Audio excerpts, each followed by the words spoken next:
Bonsoir chers auditeurs. Bienvenue sur cette chaîne dédiée aux histoires pour dormir, où chaque récit vous transporte dans un monde de calme et d'aventure. Ce soir, je vous propose une histoire inspirée des grands voyages polaires, un hivernage dans les glaces. Cette aventure se déroule en 7 chapitres apaisants, parfaits pour vous accompagner dans votre rituel du coucher. Imaginez-vous sous une couverture douillette, prêt à plonger dans un univers héroïque où le courage et la persévérance triomphent face aux éléments. Si vous appréciez ce contenu, n'oubliez pas de vous abonner et d'activer la cloche pour ne manquer aucun épisode. Maintenant, détendez-vous et laissez-vous emporter. Dans un hivernage dans les glaces, nous suivons une expédition de secours qui part à la recherche d'un groupe d'hommes disparus en mer lors d'une mission scientifique au cœur du Groenland. Menée par le capitaine Larsen, une équipe composée de marins intrépides et de scientifiques passionnés embarque à bord du Sagitta, un navire robuste conçu pour affronter les tempêtes arctiques. Leur quête devient rapidement une lutte pour la survie lorsque leur bateau est pris dans les glaces impitoyables de l'hiver groenlandais. Au fil des chapitres, les personnages font face à des défis inimaginables. Tempêtes de neige aveuglante, traîneaux à chiens perdus dans le blizzard, rencontres avec des ours polaires et surtout la solitude glaciale de l'hiver arctique. Chaque membre de l'équipage apporte sa propre force et ses faiblesses, créant des dynamiques humaines, riches et émouvantes. Entre camaraderie et tension, ils devront apprendre à s'unir pour survivre. L'histoire explore également des thèmes profonds tels que la résilience humaine, la solidarité face à l'adversité et la beauté brute de la nature sauvage. À travers des paysages grandioses et des moments d'introspection, un hivernage dans les glaces offre une expérience immersive qui invite à la réflexion tout en berçant l'auditeur vers un sommeil paisible. Chapitre 1. La décision. Le capitaine Larsen fixait la carte étalée devant lui, ses yeux bleus perçants scrutant les contours du Groenland. Ses mains calleuses effleurèrent les lignes représentant les fjords gelés et les banquises infinies. Il soupira profondément, conscient du poids de la responsabilité qui reposait sur ses épaules. Depuis plusieurs semaines, des nouvelles alarmantes avaient atteint Copenhague. Un navire scientifique norvégien, le Framerja, avait disparu dans les eaux glacées du nord-est. Les communications avaient été rompues après une violente tempête hivernale, et aucune trace n'avait été retrouvée depuis. Les autorités maritimes étaient dans l'incertitude, mais une chose était claire. Si une expédition de secours n'était pas organisée rapidement, il ne resterait probablement aucun survivant. Autour de la table, l'équipage du Sagitta attendait en silence. Il y avait Eriksson, le second, un homme pragmatique dont l'expérience maritime était inégalée. Sophia Andersen, une jeune météorologue aux cheveux roux flamboyants, dont la détermination forçait le respect, et Karl Jensen, un géologue taciturne mais brillant, dont les connaissances sur les glaces étaient précieuses. Tous partageaient la même détermination, retrouver les hommes perdus ou découvrir ce qui leur était arrivé. Leurs regards convergeaient vers Larsen, attendant qu'il prenne la parole. Ils savaient que c'était lui qui porterait la décision finale, celle qui scellerait leur destin pour les mois à venir.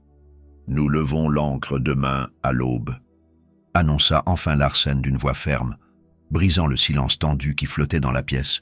« Le temps presse. Si nous voulons avoir une chance de les trouver vivants, il faut agir rapidement. » Ces mots résonnèrent comme un coup de tonnerre. Chacun sentait le poids de l'enjeu. Une expédition dans ces régions hostiles n'était jamais sans risque, surtout en hiver. Mais l'héroïsme et la solidarité étaient des valeurs profondément ancrées chez ces marins, et personne ne songea à reculer. Les préparatifs furent minutieux.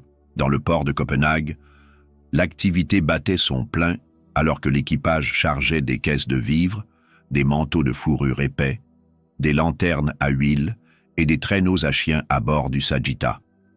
Ce navire, robuste et conçu pour affronter les tempêtes arctiques, serait leur seul refuge face aux éléments implacables du Groenland. Chaque détail fut vérifié plusieurs fois, car personne ne savait ce qui les attendait dans ces terres inhospitalières. Les tempêtes pouvaient surgir sans avertissement, les glaces se refermaient autour d'eux comme un piège mortel, et les réserves de nourriture devaient être suffisantes pour durer plusieurs mois. Avant de monter à bord, Larsen jeta un dernier regard vers le port animé. Derrière lui, les rires des enfants et les cris des mouettes semblaient déjà lointains. Il savait que, pour les prochains mois, seule la glace serait leur compagnie. Cette pensée le fit frissonner, mais il chassa rapidement toute forme de doute. Il avait appris depuis longtemps à maîtriser ses émotions, surtout en tant que chef d'expédition. Un leader ne pouvait se permettre de montrer la moindre faiblesse, pas quand la vie de ses hommes dépendait de ses décisions. Le voyage commença sous des auspices relativement cléments. Le Sagitta fendait les flots grisâtres sous un ciel bas et menaçant, mais sans rencontrer de véritables obstacles. Les premiers jours furent consacrés à l'observation méticuleuse des conditions météorologiques. Sophia passait des heures penchée sur ses instruments, notant chaque changement de pression atmosphérique, chaque variation de température. Elle savait que ces données seraient cruciales pour anticiper les tempêtes et éviter les dangers cachés. Son zèle impressionnait l'équipage, qui avait d'abord été sceptique face à la présence d'une femme dans une mission aussi rude. Mais Sophia ne se laissait pas intimider. Elle travaillait avec une rigueur et une passion qui forçaient l'admiration, prouvant jour après jour qu'elle méritait sa place. Pendant ce temps, Karl explorait les cartes et les journaux. De bord des précédentes expéditions dans la région, il cherchait des indices, des traces de routes possibles ou de zones où le Framerja aurait pu s'échouer. Sa connaissance approfondie des formations glaciaires était un atout précieux et il partageait volontiers ses découvertes avec Larsen. Ensemble, ils discutaient des meilleures stratégies pour maximiser leurs chances de succès. Karl, bien que peu bavard, avait une manière méthodique d'aborder les problèmes qui inspirait confiance. Mais malgré ces préparatifs et cette détermination collective, l'inconnu restait omniprésent. Chaque vague qui venait frapper la coque du navire semblait murmurer des avertissements. Chaque cri des mouettes qui survolèrent le pont semblait porter un message indéchiffrable. Et puis, il y avait ce sentiment diffus, cette sensation oppressante que quelque chose de plus grand, de plus puissant, les observait depuis les profondeurs glacées de l'océan. Un soir, alors que le soleil se couchait derrière un rideau de nuages sombres, l'équipage se rassembla sur le pont pour un moment de répit. Ils échangeaient des histoires, des anecdotes de voyages passés, tentant de chasser l'angoisse qui montait insidieusement. Un vieux marin, Oscar, raconta une légende locale sur un esprit des glaces, une créature mystérieuse qui attirait les navires vers leur perte. Personne ne savait si cette histoire était vraie ou simplement une invention pour effrayer les jeunes recrues. Mais elle fit naître un frisson dans le dos de chacun. Larsen, quant à lui, écoutait en silence, les bras croisés, son regard perdu dans l'horizon. Il savait que les légendes n'étaient souvent que des métaphores, des façons de donner un sens aux dangers invisibles. Mais il ne pouvait s'empêcher de ressentir une certaine vérité dans ces mots. Ici, au cœur de l'Arctique, la nature elle-même semblait douée d'une intelligence froide et implacable. Alors que la nuit tombait, enveloppant le navire, dans une obscurité dense, Larsen retourna dans sa cabine pour réfléchir. Il savait que les prochains jours seraient décisifs. Ils allaient bientôt entrer dans les eaux gelées du Groenland, et là-bas, les erreurs ne seraient pas pardonnées. Il repensa à sa famille, restée à terre, et à la promesse qu'il leur avait faite de revenir sains et saufs. Mais il savait aussi que cette mission transcendait les liens personnels. Il n'était pas seulement responsable de ses hommes, il était responsable de tous ceux qui avaient disparu, de toutes ces familles qui attendaient désespérément des nouvelles. Le Bassou, lendemain matin, alors que le Sagitta progressait vers le nord, une nouvelle menace se dessina à l'horizon. Les premières plaques de glace apparurent, flottant à la surface de l'eau comme des sentinelles silencieuses. Elle semblait inoffensive au premier abord, mais Larsen savait que ces fragments n'étaient que les avant-postes d'un empire glacé bien plus vaste. Bientôt, il serait confronté à des champs de glace compacts, des barrières infranchissables qui mettraient à rude épreuve la robustesse de leur navire. Il ordonna à l'équipage de se préparer, distribuant les rôles avec une précision militaire. Chaque homme devait être prêt à intervenir à tout moment, que ce soit pour manœuvrer le navire, réparer une avarie ou simplement surveiller les environs. Et ainsi le Sagitta poursuivit sa route, avançant lentement mais inexorablement vers l'inconnu. Chaque kilomètre parcouru était une victoire, chaque heure écoulée un pas de plus vers leur objectif. Mais au fond de lui, Larsen savait que cette expédition ne serait pas qu'une simple quête de survie. Ce serait aussi une exploration des limites humaines, une confrontation avec les forces élémentaires qui régnaient sur ce monde glacé. Et peut-être, se dit-il, en regardant les étoiles scintiller dans le ciel nocturne, une occasion de comprendre ce qui relie l'homme à la nature, malgré toute la distance qui les sépare. Chapitre 2. La mer gelée. Les premières heures dans les eaux glacées du Groenland furent une leçon d'humilité pour l'équipage du Sagitta.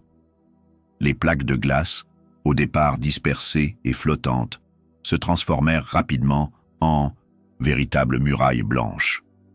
Elles s'étendaient à perte de vue, formant un labyrinthe sans fin où chaque tournant semblait mener à une impasse. Le navire progressait avec difficulté, brisant la glace compacte grâce à son étrave renforcée, mais chaque avancée coûtait cher en énergie et en temps. Les moteurs rugissaient sous la pression et les marins surveillaient anxieusement les jauges de carburant, conscients que leurs réserves n'étaient pas infinies. Larsen restait sur le pont jour et nuit, scrutant l'horizon avec ses jumelles. Ses yeux, fatigués par les longues veilles, cherchaient désespérément un signe, une trace du Framerja ou de ses occupants. Mais rien ne venait troubler l'uniformité des glaces, si ce n'est le vol occasionnel d'un fulmar boréal ou le cri lointain d'un phoque. Chaque heure qui passait augmentait la tension à bord. Les hommes travaillaient en silence, concentrés sur leurs tâches, évitant de croiser le regard des autres. La fatigue commençait à se faire sentir, et avec elle, les premiers murmures de découragement. Sophia, fidèle à sa nature méthodique, continuait d'observer les conditions météorologiques avec une précision quasi obsessionnelle. Elle avait installé son matériel dans une petite cabine près du pont, où elle passait des heures à analyser les données. Un soir, alors que le vent soufflait en rafales cinglantes, elle remarqua une baisse significative de la pression atmosphérique. Ses instruments indiquaient également une chute brutale des températures. Une tempête approche, annonça-t-elle lors d'une réunion improvisée dans la cabine de Larsen. Sa voix, bien que calme, portait une gravité qui ne laissait place à aucun doute. Nous devons nous préparer immédiatement.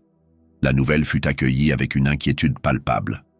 Une tempête dans ces eaux était une menace mortelle.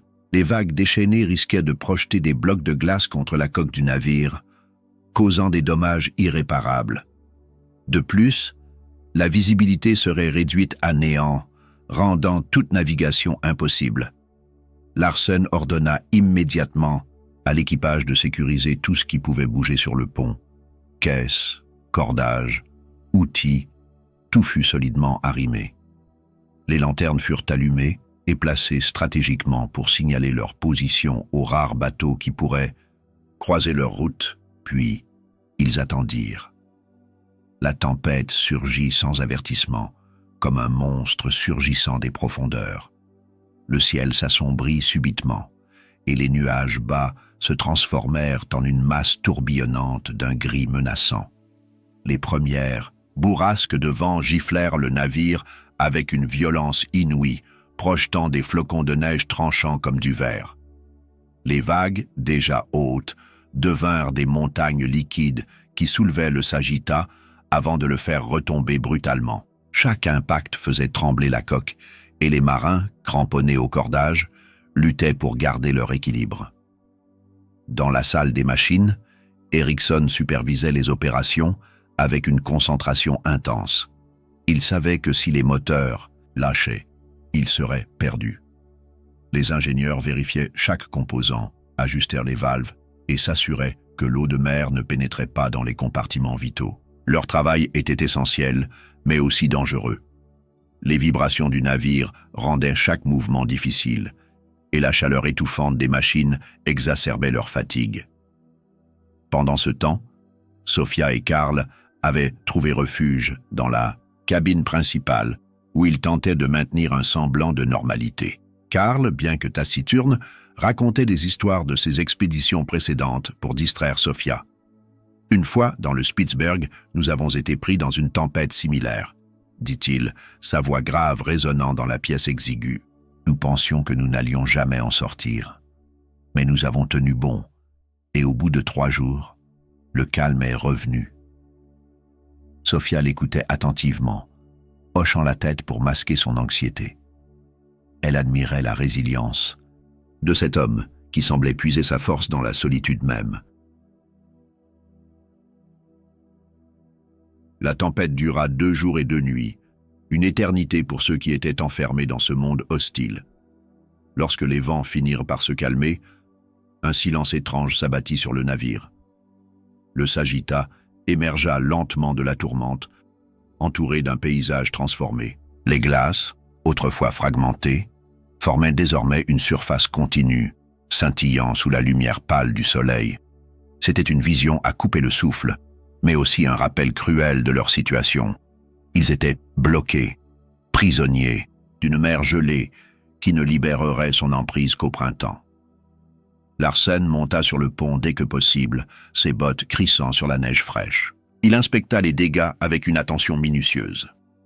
La coque avait subi quelques éraflures, mais rien de grave. Les mâts tenaient encore debout, et les moteurs fonctionnaient correctement.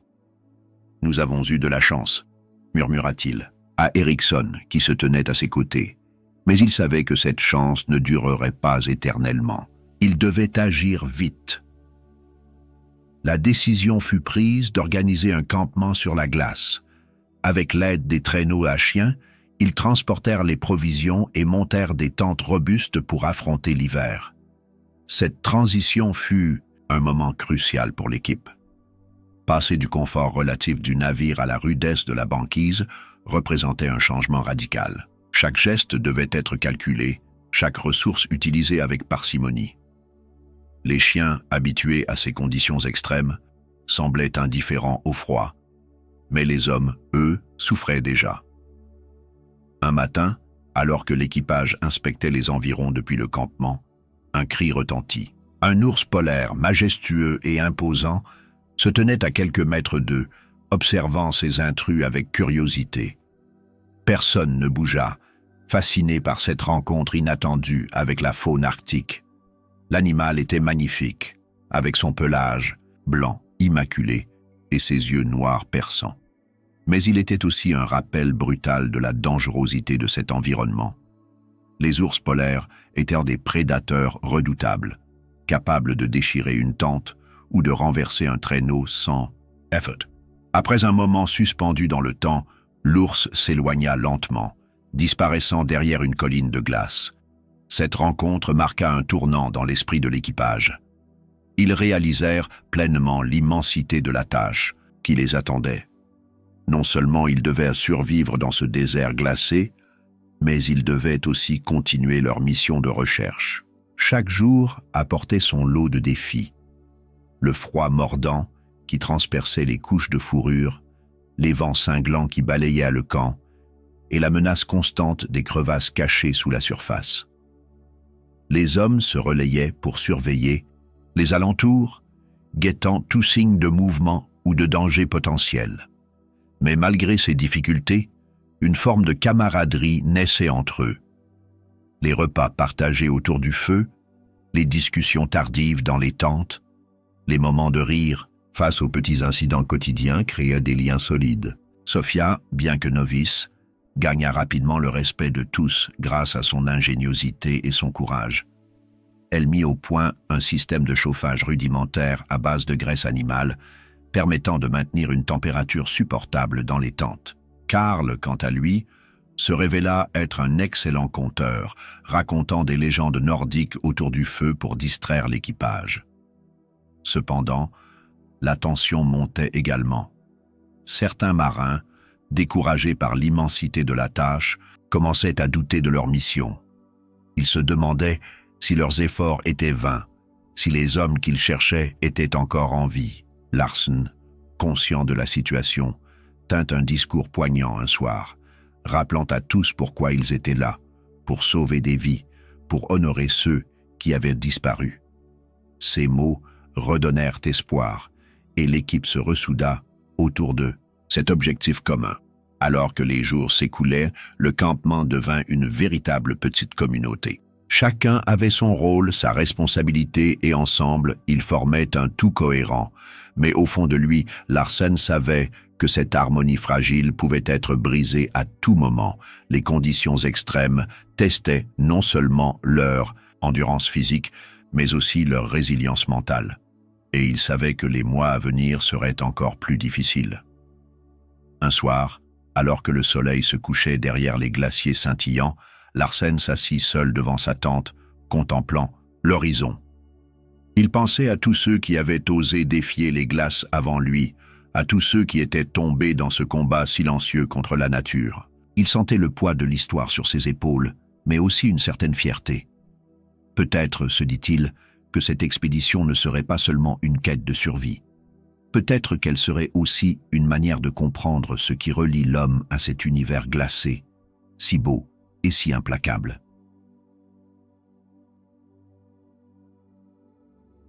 Chapitre 3. Prisonnier des glaces. La vie sur la banquise devint rapidement une épreuve quotidienne. Chaque matin, l'équipage se levait dans un froid mordant, enveloppé par le silence oppressant de l'immensité glacée.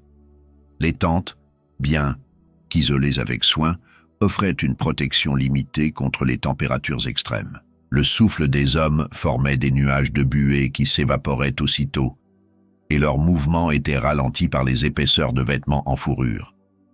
Malgré cela, ils persévéraient, conscients que chaque geste comptait pour leur survie.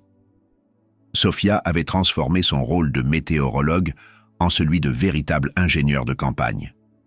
Elle avait conçu un système de chauffage rudimentaire à base de graisse animale récupérée lors de leurs maigres repas. Ce dispositif, bien que simple, permettait de maintenir une température légèrement plus supportable à l'intérieur des tentes. Les marins, d'abord sceptiques, furent impressionnés par son ingéniosité. « Vous êtes pleine de ressources », lui dit un jour Larsen, un sourire discret sur son visage fatigué. Sophia haussa les épaules, comme si c'était une évidence. Pour elle, il n'était pas question de faiblir. Karl, quant à lui, passait ses journées à étudier la structure des glaces environnantes. Il explorait les environs avec prudence, notant chaque crevasse, chaque variation de densité. Son expertise était cruciale pour éviter les accidents. Un après-midi, alors qu'il inspectait une zone à quelques centaines de mètres du campement, il découvrit une faille béante dissimulée sous une fine couche de neige.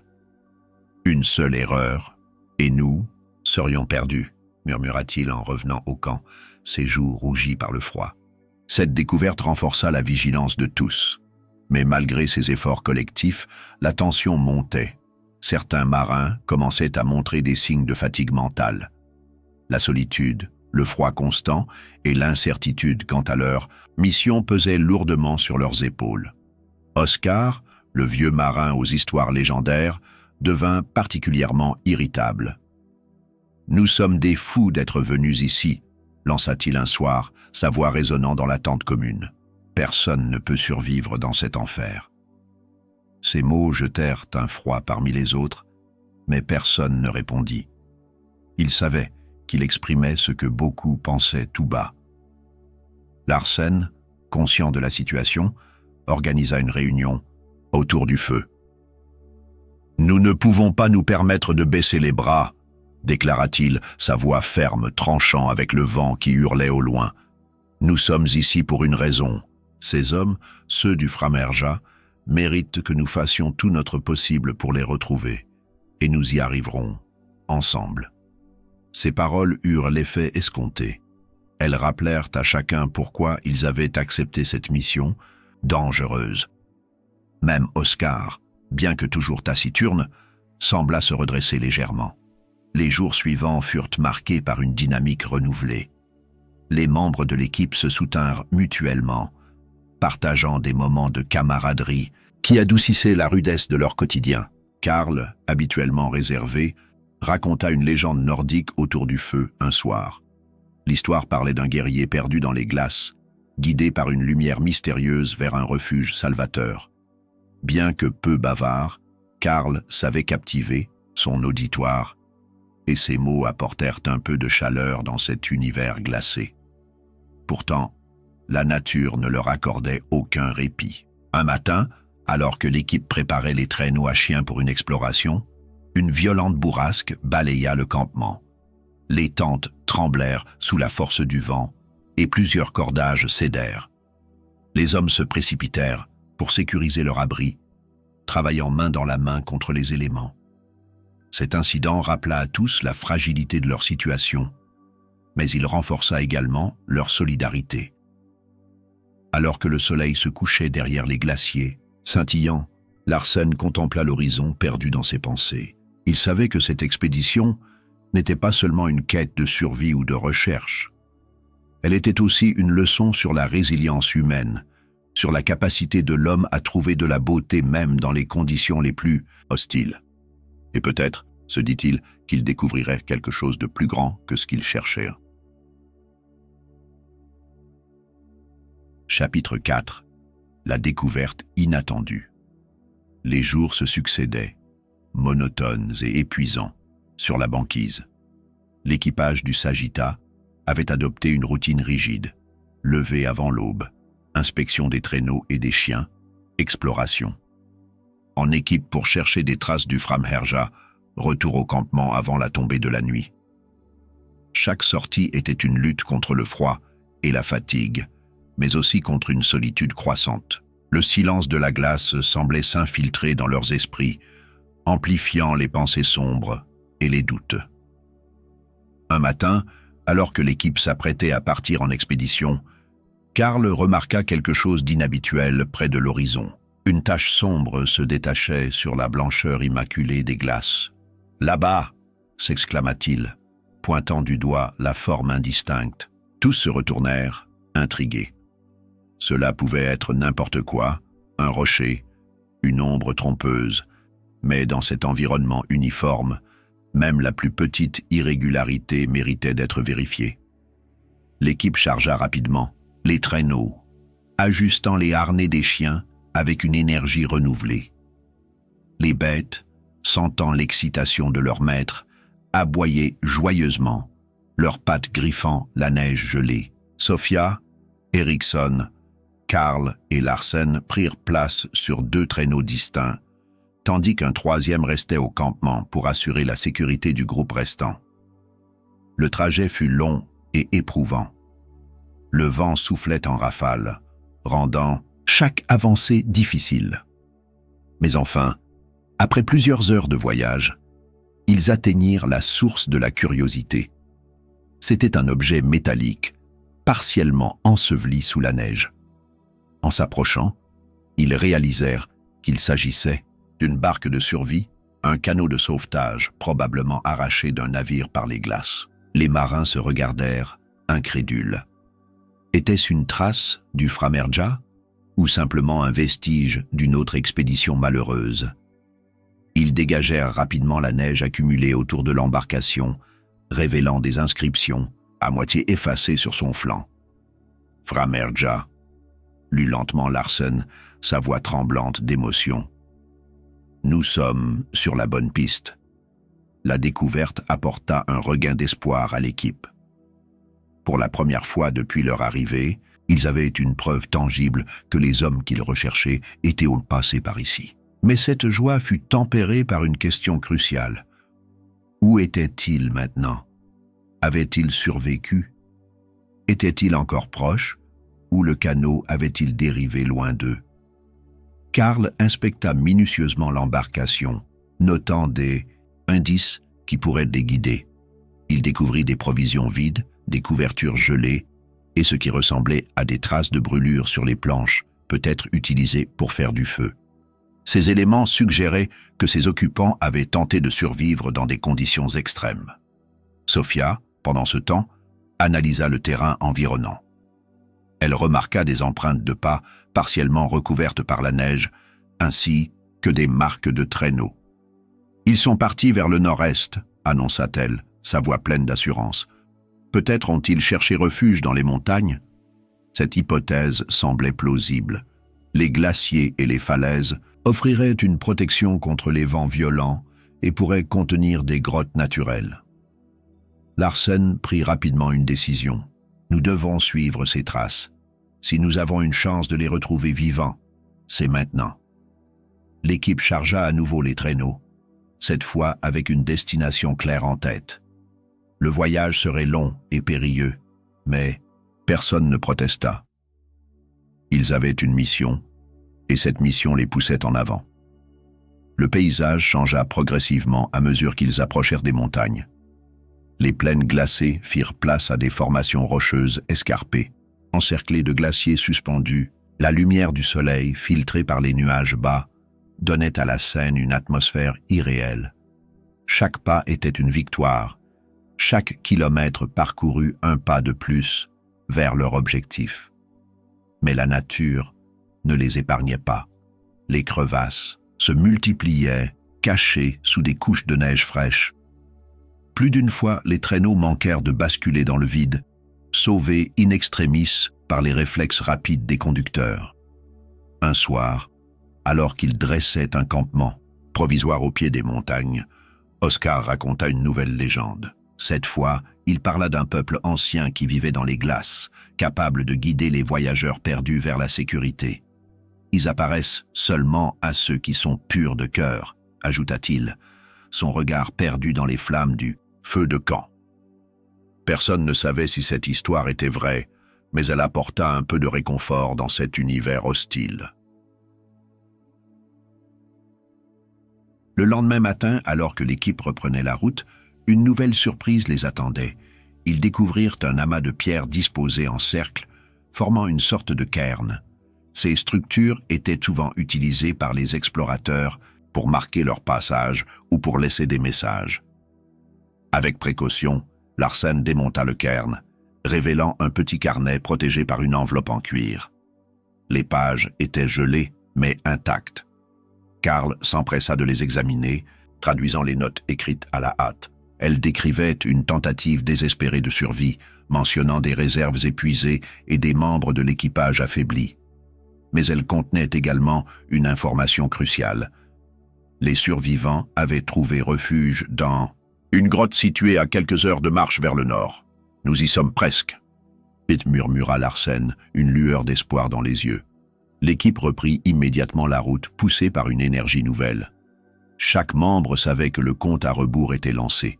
Si les survivants étaient encore en vie, ils ne tiendraient pas éternellement dans ces conditions. En fin d'après-midi, alors que le soleil disparaissait derrière les montagnes, ils aperçurent enfin l'entrée d'une grotte. Elle était partiellement dissimulée par des congères, mais suffisamment visible pour attirer leur attention. Larsen ordonna à l'équipe de se préparer. Ils approchèrent avec prudence, armés de lanternes et de fusils pour se protéger contre d'éventuels dangers. Mais lorsqu'ils entrèrent dans la grotte, ce qu'ils découvrirent les laissa sans voix. 3 hommes étaient là, blottis les uns contre les autres pour se réchauffer. Leurs visages étaient émaciés, leurs vêtements en lambeaux, mais ils étaient vivants. L'un d'eux, un homme aux cheveux blancs et au regard fatigué, leva les yeux vers les nouveaux venus. « Vous êtes vraiment là ?» murmura-t-il, sa voix brisée par l'émotion. Larsen hocha la tête, incapable de parler. Les marins du Sagitta se précipitèrent pour aider les survivants, les enveloppant dans des couvertures chaudes et leur offrant de l'eau chaude. Ce moment de retrouvailles fut chargé d'émotion. Pour les membres de l'équipe, cela valait toutes les peines endurées. Ils avaient accompli leur mission, mais ils savaient aussi que le chemin du retour serait tout aussi difficile. Les survivants étaient faibles, incapables de marcher seuls, et les conditions météorologiques ne montraient aucun signe d'amélioration. Larsen prit une profonde inspiration. « Nous repartons demain à l'aube », déclara-t-il, « ensemble. » Chapitre 5. Le retour difficile. Le lendemain matin, l'équipe se prépara pour le voyage de retour vers le campement principal.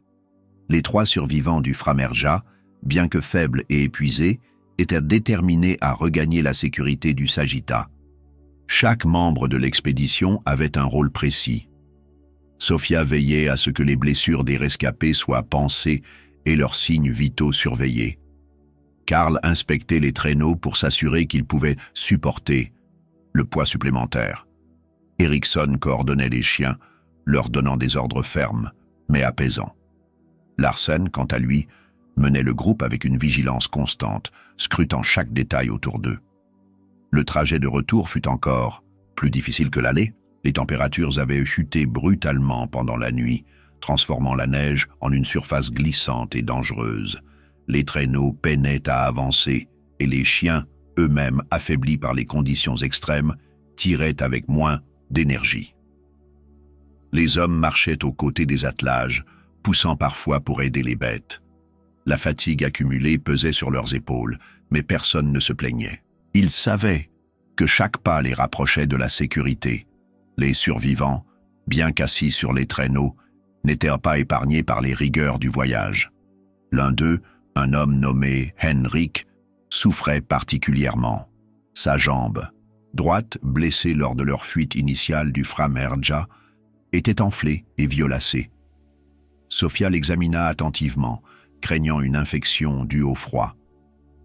Elle improvisa un bandage serré en utilisant des morceaux de tissu chauffé près du feu portable qu'elle avait apporté.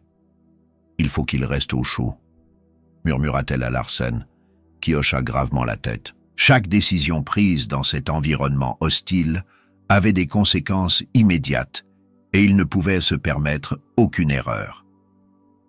La tension montait également parmi les membres de l'équipe. Oscar, dont les nerfs semblaient à vif depuis plusieurs jours, commença à montrer des signes d'irritabilité croissante. « Nous n'y arriverons jamais », marmonna-t-il un après-midi, alors qu'il faisait une pause pour reposer les chiens. « Ces hommes sont trop faibles, et nous aussi. » Ces mots jetèrent un froid, mais cette fois, il fut immédiatement contredit par Eriksson. « Tais-toi, Oscar, » lança-t-il d'une voix ferme. « Si tu as quelque chose à dire, dis-le utilement. Sinon, économise ton souffle. » Cette réprimande eut l'effet escompté. Oscar baissa les yeux, visiblement honteux, et le silence retomba sur le groupe. Malgré ces moments de tension, des liens inattendus se formaient entre les survivants et leurs sauveteurs. Henrik, malgré sa douleur, racontait des bribes de leur odyssée désespérée.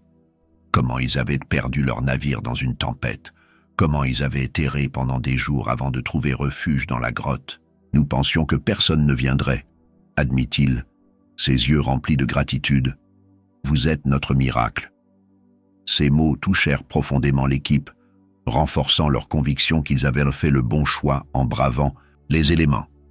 Un soir, alors que le soleil se couchait derrière les montagnes, l'équipe dressa un campement provisoire. Le vent soufflait en rafales, rendant chaque geste difficile. Mais ils réussirent à monter les tentes et à allumer un feu modeste. Autour des flammes vacillantes, l'atmosphère était à la fois tendue et empreinte de soulagement. Karl, comme à son habitude, partagea une légende nordique, cette fois sur un guerrier qui avait survécu à une tempête grâce à la solidarité de ses compagnons. « Nous sommes comme ce guerrier », conclut-il, levant légèrement sa tasse de thé chaud. « Ensemble, nous pouvons tout surmonter. » Mais la nature ne leur accordait aucun répit. Pendant la nuit, une nouvelle bourrasque balaya le campement, déchirant une des tentes et dispersant une partie des provisions. Les hommes se précipitèrent pour réparer les dégâts, travaillant dans le noir presque total. Le froid mordant rendait chaque mouvement douloureux, mais ils persévérèrent, conscients qu'abandonner n'était pas une option. Lorsque l'aube se leva enfin, ils étaient épuisés mais toujours debout. Le 5e jour de leur retour, Alors qu'ils approchaient enfin du campement principal, un autre défi les attendait. Une crevasse large et profonde barrait leur chemin, dissimulée sous une fine couche de neige. Un faux pas aurait pu être fatal. Karl, utilisant son expérience géologique, trouva rapidement un passage sûr. Avec précaution, ils guidèrent les traîneaux et les chiens à travers l'obstacle, chacun tenant fermement une corde pour éviter toute chute. Ce moment de tension collective renforça encore davantage leur cohésion. Enfin, après plusieurs jours d'efforts inlassables, ils aperçurent les tentes familières du campement. Les membres restés sur place sortirent immédiatement pour les accueillir, leurs visages illuminés par le soulagement. Les retrouvailles furent émouvantes, et même les plus stoïques des marins ne purent retenir leurs larmes. Les survivants furent immédiatement pris en charge, enveloppés dans des couvertures chaudes et nourris avec des soupes riches en calories. Pour la première fois depuis des semaines, ils semblaient en sécurité. Larsen, observant la scène depuis un peu à l'écart, sentit une vague de fierté l'envahir. Ils avaient accompli leur mission, malgré les obstacles insurmontables. Mais ils savaient que le véritable défi restait devant eux. Ramener tout le monde au Sagitta et traverser les eaux gelées jusqu'à la civilisation. Pourtant, ils ne doutaient pas qu'ils y parviendraient. Après tout, ils avaient prouvé qu'ensemble, ils pouvaient défier même les forces les plus implacables de la nature. Chapitre 6. Le dernier défi. Le campement principal, bien que rudimentaire, représentait désormais un havre de sécurité pour l'équipe et les survivants. Les tentes avaient été renforcées, les réserves de nourriture réorganisées et les chiens reposés après leur voyage épuisant. Mais la satisfaction d'avoir retrouvé les hommes du Framerja n'effaçait pas la réalité de leur situation. Ils étaient toujours prisonniers des glaces, à des centaines de kilomètres de toute civilisation. Chaque décision prise dans les jours à venir serait cruciale pour assurer leur survie collective. Larsen réunit l'équipe autour d'un feu improvisé pour discuter de la suite. « Nous devons atteindre le Sagitta avant que les conditions ne se détériorent davantage », déclara-t-il, sa voix empreinte de gravité. « La banquise peut se refermer complètement d'un jour à l'autre, et si nous restons bloqués ici trop longtemps, nous risquons de ne jamais pouvoir repartir. » Tous hochèrent la tête en silence, conscients de l'urgence. Mais le chemin jusqu'au navire serait semé d'embûches. Non seulement ils devaient transporter les survivants affaiblis, mais ils devaient également naviguer à travers un paysage de plus en plus instable où les crevasses et les tempêtes menaçaient à chaque instant. Sophia proposa une idée audacieuse, utiliser les traîneaux comme ambulance mobile pour les blessés. Elle suggéra de fixer des plateformes supplémentaires sur les côtés pour maximiser la stabilité et éviter que les rescapés ne soient secoués par les irrégularités du terrain. Karl, impressionné par son ingéniosité, offrit son aide pour ajuster les harnais et sécuriser les charges. Ensemble, ils transformèrent rapidement les traîneaux en véritables véhicules de sauvetage, adaptés aux besoins spécifiques des survivants. Le départ fut fixé au lendemain matin. L'équipage passa la soirée à vérifier chaque détail, les cordages, les provisions, les lanternes et même les outils nécessaires pour réparer les traîneaux en cas de problème. Eriksson supervisa les chiens, s'assurant qu'ils étaient en bonne santé malgré les efforts fournis ces derniers jours. Les bêtes, bien qu'épuisées, semblaient encore capables de tirer les attelages sur une courte distance. « Ils sont nos meilleurs alliés », murmura-t-il à Larsen qui approuva d'un signe de tête. Le lendemain, alors que le soleil se levait timidement derrière les glaciers, l'équipe prit la route. Les 3 survivants furent installés avec précaution, sur les traîneaux modifiés, enveloppés dans des couvertures chaudes, pour les protéger du froid mordant. Henrik, dont la jambe blessée nécessitait une attention constante, reçut une position privilégiée sur le traîneau central, où Sophia pouvait facilement surveiller son état. Les autres membres de l'équipe marchaient aux côtés des attelages, prêts à intervenir en cas de besoin. Le voyage fut immédiatement éprouvant. La surface glacée était parsemée de fissures invisibles sous la neige fraîche, et chaque pas exigeait une vigilance extrême. Plusieurs fois, les traîneaux manquèrent de basculer dans des crevasses sauvées in extremis par les réflexes rapides des conducteurs. Karl, utilisant ses connaissances géologiques, guidait le groupe à travers les zones les plus dangereuses, choisissant des itinéraires qui minimisèrent les risques. Mais malgré ses efforts, l'avancée était lente et laborieuse. Un incident marqua particulièrement cette étape du voyage. Alors qu'ils traversaient une zone de glace particulièrement instable, un craquement sinistre retentit soudain. Un bloc entier se détacha sous leurs pieds, projetant plusieurs hommes, et un traîneau dans une crevasse peu profonde. Heureusement, personne ne fut gravement blessé, mais l'accident rappela à tous la fragilité de leur situation. Larsen ordonna une pause pour inspecter les lieux et sécuriser les traîneaux. « Nous devons être encore plus prudents, » dit-il, sa voix trahissant une pointe d'inquiétude. « Si nous perdons un seul traîneau, nous sommes perdus. » La nuit tombait rapidement, et l'équipe décida de dresser un campement provisoire. Malgré la fatigue accumulée, chacun s'activa pour monter les tentes et allumer un feu.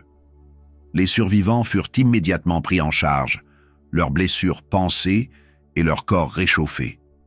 Sophia, aidée par Karl, prépara une soupe chaude à base de bouillon concentré et de morceaux de viande séchée. Même ce simple repas apporta un regain d'énergie à tous, leur rappelant que chaque effort comptait pour atteindre leur objectif. Autour du feu, l'ambiance était à la fois tendue et empreinte de soulagement. Oscar, bien que toujours taciturne, partagea une anecdote sur une expédition précédente où il avait failli être piégé dans une crevasse similaire. « C'est toujours la glace qui gagne », conclut-il, son regard perdu dans les flammes.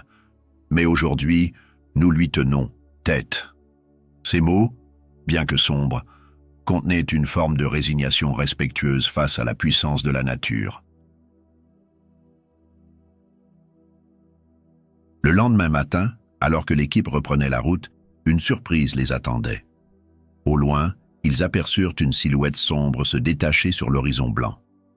C'était le Sagitta, figé dans la banquise mais intact. Un cri de joie s'éleva spontanément parmi les hommes, rompant le silence oppressant des glaces. Après des jours de lutte, ils avaient enfin atteint leur destination. Mais leur mission n'était pas terminée. Ils devaient maintenant libérer le navire des griffes de la glace. Larsen organisa immédiatement une équipe pour briser la glace autour de la coque. Armés de pics et de pelles, les marins travaillèrent sans relâche, frappant la surface gelée avec une détermination farouche. Les chiens, attachés à des cordes, tirèrent également pour aider à dégager le navire. Après plusieurs heures d'efforts, un craquement sourd se fit entendre. La glace céda enfin, permettant au Sagitta de flotter librement. Les acclamations fusèrent, et même les survivants, bien que faibles, esquissèrent des sourires.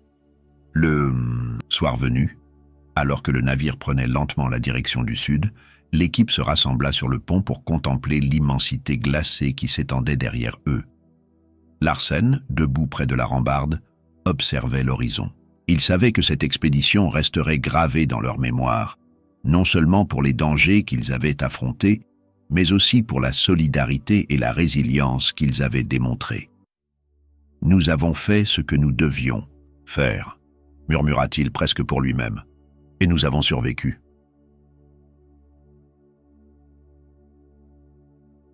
Chapitre 7. L'aube d'un nouveau jour. Le Sagitta fendait lentement les eaux glacées, laissant derrière lui les étendues infinies de banquise. Chaque kilomètre parcouru rapprochait l'équipe de la sécurité et de la civilisation, mais aussi marquait la fin d'une aventure qui avait profondément transformé chacun d'eux. Le navire, bien que robuste, portait les cicatrices de leur périple. Des éraflures sur la coque, des cordages usés et une atmosphère imprégnée de l'odeur du froid et de la sueur accumulée. Pourtant, malgré ces traces visibles, c'était, dans leurs esprits, que les marques les plus durables avaient été gravées. À bord, l'ambiance était à la fois sereine et mélancolique. Les survivants du Framerja, bien que faibles, semblaient renaître peu à peu.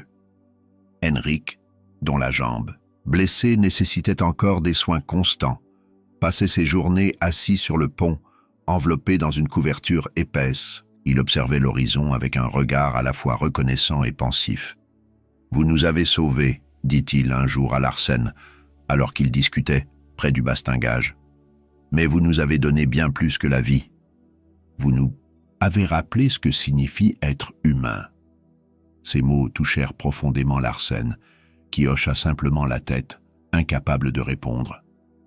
Sophia, quant à elle, passait ses heures à analyser les données météorologiques recueillies lors de l'expédition.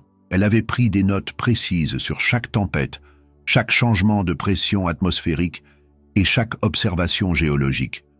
Son carnet, bien que maculé de taches d'eau et de graisse, était un véritable trésor scientifique. Mais au-delà de son rôle de météorologue, Sophia réalisait qu'elle avait découvert quelque chose de plus grand, une force intérieure qu'elle ne soupçonnait pas.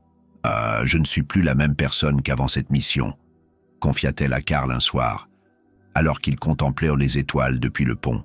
« Je me sens plus forte, comme si j'avais prouvé que je pouvais affronter n'importe quoi. » Karl sourit doucement, ses yeux fixés sur les constellations. « C'est ce que fait cet endroit, » répondit-il. « Il te montre qui tu es vraiment. » Karl, pour sa part, semblait plus détendu qu'à leur départ.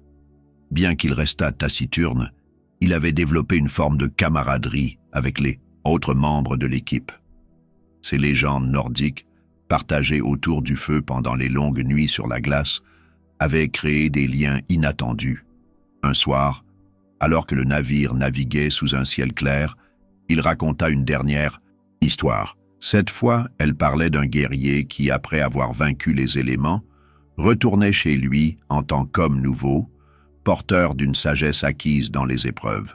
« Peut-être sommes-nous tous ces guerriers, » conclut-il, sa voix résonnant doucement dans le silence du pont. Mais l'expédition avait également laissé des marques plus sombres. Oscar, bien que soulagé d'être enfin en sécurité, semblait porter un poids invisible.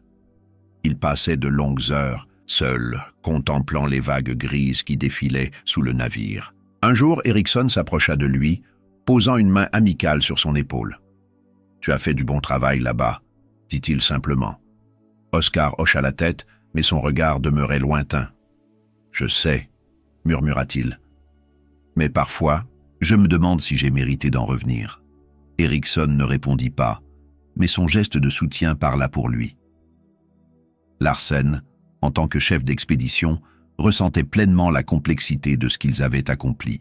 Ils savaient que leur succès n'était pas seulement dû à leur courage ou à leur ingéniosité, mais aussi à la solidarité qui les avait unis face à l'adversité. Chaque membre de l'équipe avait joué un rôle essentiel, et ensemble, ils avaient surmonté des défis qui auraient pu briser n'importe qui. Alors qu'ils se tenaient sur la passerelle, scrutant l'horizon à la recherche des premiers signes de terre, il sentit une profonde gratitude l'envahir. « Nous avons fait ce que nous devions faire, » murmura-t-il à nouveau, comme pour se convaincre lui-même.